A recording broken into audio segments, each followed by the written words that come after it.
Hello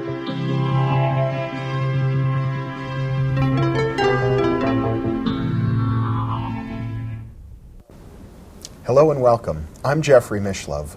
Throughout recorded history, human society has been haunted by reports of unidentified flying objects in our skies, many of which have defied all attempts at scientific explanation or understanding. What are these phenomena and how can they be explained? With me today is Terence McKenna, a philosopher and thinker of note in the area of altered states of consciousness and alternative realities. Terence is the co-author with his brother Dennis of The Invisible Landscape and also Psilocybin, the Magic Mushroom Grower's Guide. He is a founding member of Botanical Dimensions, a non-profit organization devoted to preserving and studying psychoactive plants used by native cultures throughout the world. And he is also the developer of a computer software package called TimeWave Zero, designed to augment interpretation of the ancient Chinese Book of Prophecy, the I Ching. Welcome, Terence. It's a pleasure to be here with you. It's a pleasure to have you here with me also.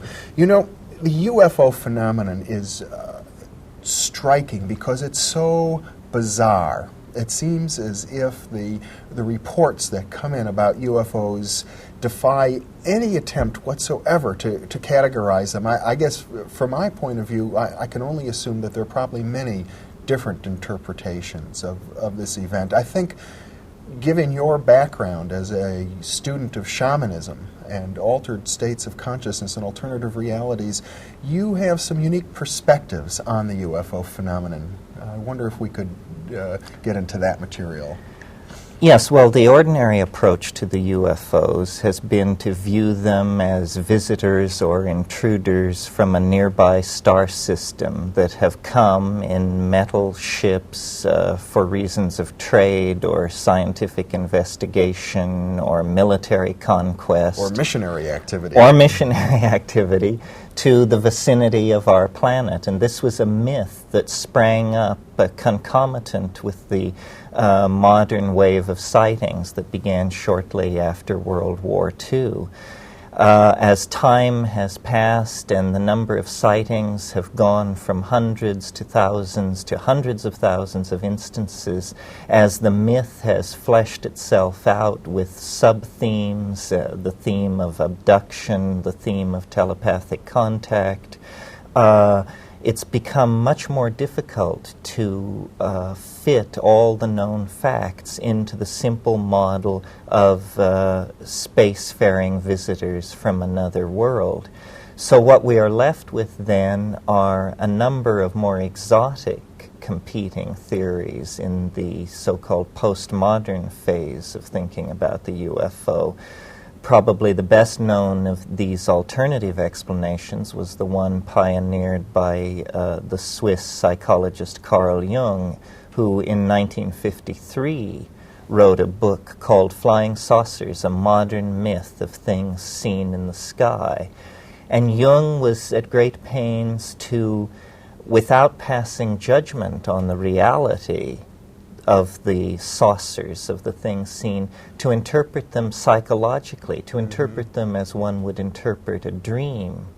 And he saw in their circular form, in their scintillating, shining, alchemical brilliance, a symbol of human wholeness, and felt that they were a symbol of our collective yearning for a kind of totality and individuation. Now, in a way, this kind of explanation is very satisfying. However, it is not satisfying to the person who has immediately undergone a very strange and a very real-seeming experience.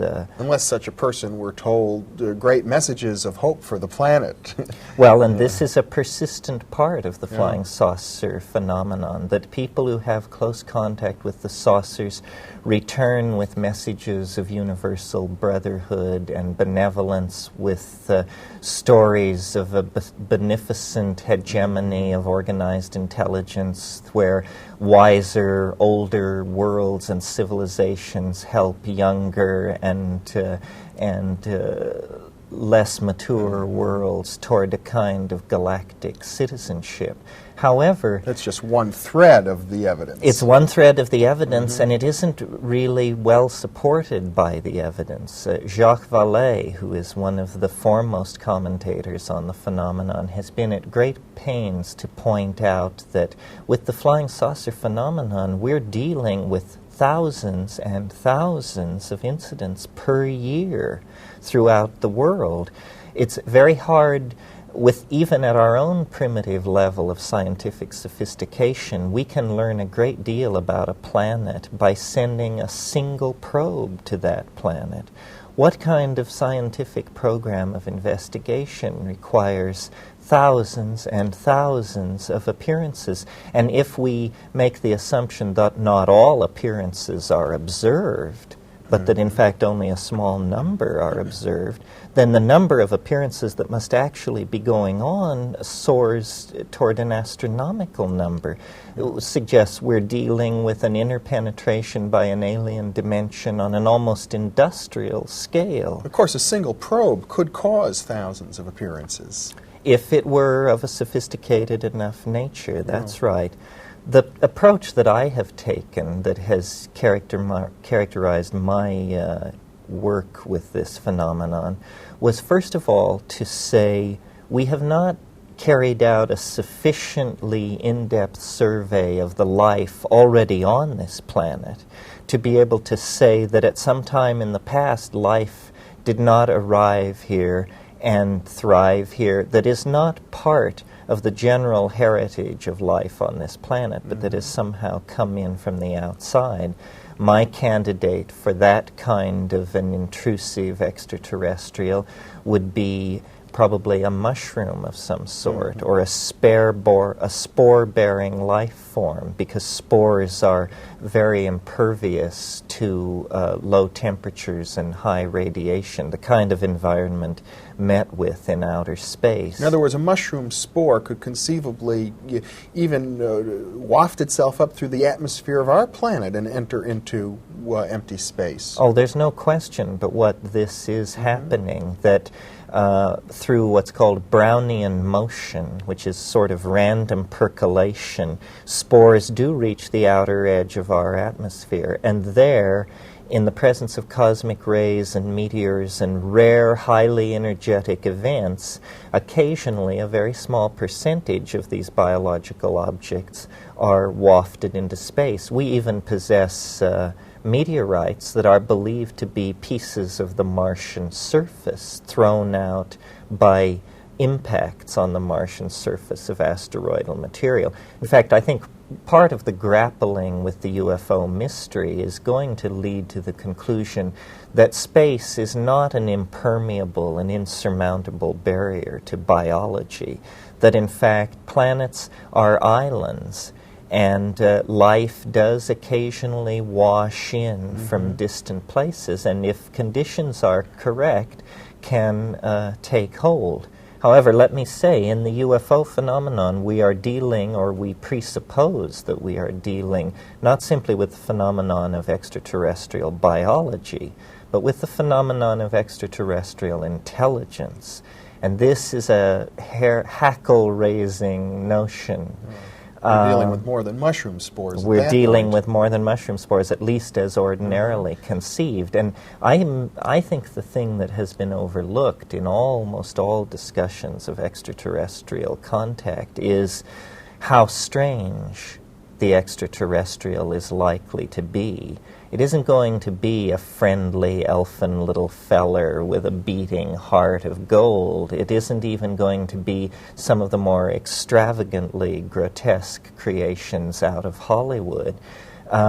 Conditions and time spans in the universe are long enough and varied enough that I would bet that the real task with extraterrestrial intelligence will be to recognize it, you see. We have no conception of how species-bound our images of life and biology are. This is a place where we have never been asked to confront to what degree the monkey within us is channeled our expectations and perceptions. Well, it is the case that on this planet, virtually all known life forms are based on the same DNA molecule. Well, except that have all life forms been examined to see to what degree they deviate percentage-wise from, let's say, a standard DNA molecule? The answer is no. The sequencing of DNA is a very expensive process and is only carried out on laboratory organisms with an extensive history of involvement in medical research, like E. coli or the ordinary laboratory rat. No, there's a great deal we don't know about life on Earth. We don't know when the fungi entered into the evolutionary chain. We don't know what kind of intelligence is really possessed by the cephalopods, the shell-less mollusks that include the octopi. The intelligence of dolphins has been studied by Lilly and others. The intelligence of the large primates other than man. One way of looking at nature is that it is entirely linguistic intent, that DNA is in fact a way of uttering protein syntactical structures into matter. In other words, that all of nature is like a poem. Yes, nature is a communicating system of some sort. And the problem that we have is to transcend cultural languages, historically created languages with very limited applications, and instead fall into phase with the communication systems that nature has placed all around us. One possible view of the flying saucer is that it is a kind of projection from the consciousness of the planet, that it is Gaia, that it is in fact a kind of alchemical object haunting human historical time with a symbol of totality, the kind of totality that our religions and our mystical yearnings are so at pains to concretize for us. But unless we, as egocentric beings, clarify our relationship to the unconscious, then I think the flying saucer is going to remain quintessentially mysterious. And this was Jung's view. One of the things that Jung pointed out in this book is that we must pay attention to the research which Dr. J.B. Rhine was doing at that time at Duke University in ESP and psychokinesis, and that even if UFOs had a physical reality, could be photographed or could be weighed and measured, that they still might in some manner be projections of the human mind. Oh yes, this is an important point to make, which the flying saucer people are forever misunderstanding, and that is saying that the flying saucer is a psychic object does not mean that it is not a physical object. Jung in Mysterium Conjunctionis is at great pains to say that the realm of the psychic and the realm of the physical meet in a strange kind of never-never land that we have yet to create the intellectual tools to explore. This is where the mystery of synchronicity is going to come to rest, the mystery of all kinds of paranormal activity on the part of human beings, and the mystery of the flying saucer. It's interesting, you see, that if you take the broad world of the so-called mysteries, parapsychological, shamanic, extraterrestrial, so forth, and hypothesize another spatial dimension, one more spatial dimension, then suddenly all these mysteries become trivial. They are easily done. Locked boxes are opened, future events are discerned, lost objects are found.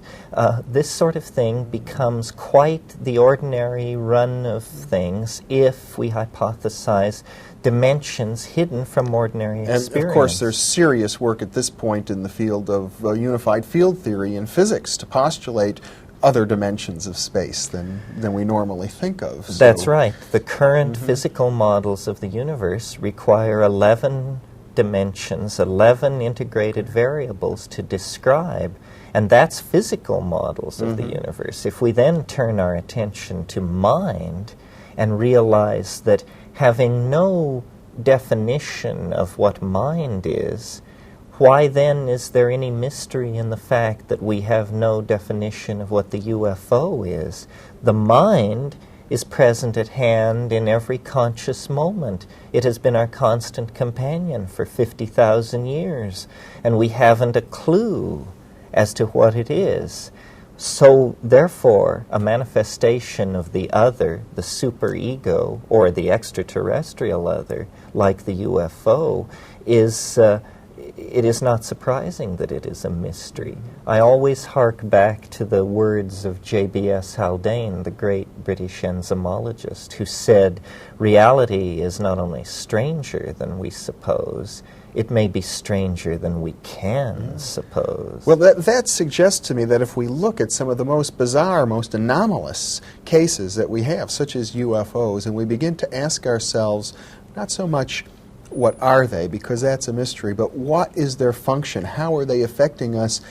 That's like holding up a mirror to ourselves, and it tells us a great deal about the basic mystery of our mind and our reality. Yes, this is the so-called postmodern approach to ask the question, not what is the UFO, but what is it doing to us?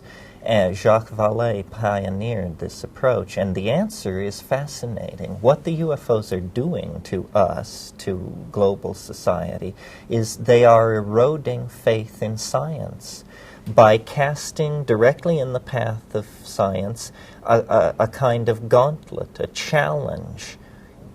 Crack this. Almost as though the cosmic giggle had shown up at the bachelor party of science to spoil the bash. In the same way that the resurrection of Christ posed a tremendous problem for the intellectuals of late Roman antiquity, because they had no place in their worldview for someone rising from the dead. They were Greek materialists, atomists, essentially. In that same way, the UFO challenges the assumptions of science.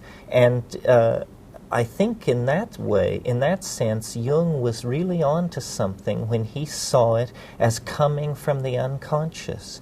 It is like an object coming from the unconscious with a compensatory function to turn us away from the rational and toward the intuitive, to turn us away from the paternalistic, Apollonian, solar, masculine view of things, and toward a kind of watery, lunar, mysterious, intuitively felt feminine force, almost as though the UFO is a manifestation of Gaia as mother goddess, science as the proudest, pardon the word, erection of the rational mind, then is challenged by something from an entirely other dimension, an entirely other realm that concretizes for us the culture crisis. And that's why I've gotten into UFOs. I think they are important for a resolution of the culture crisis. They concretize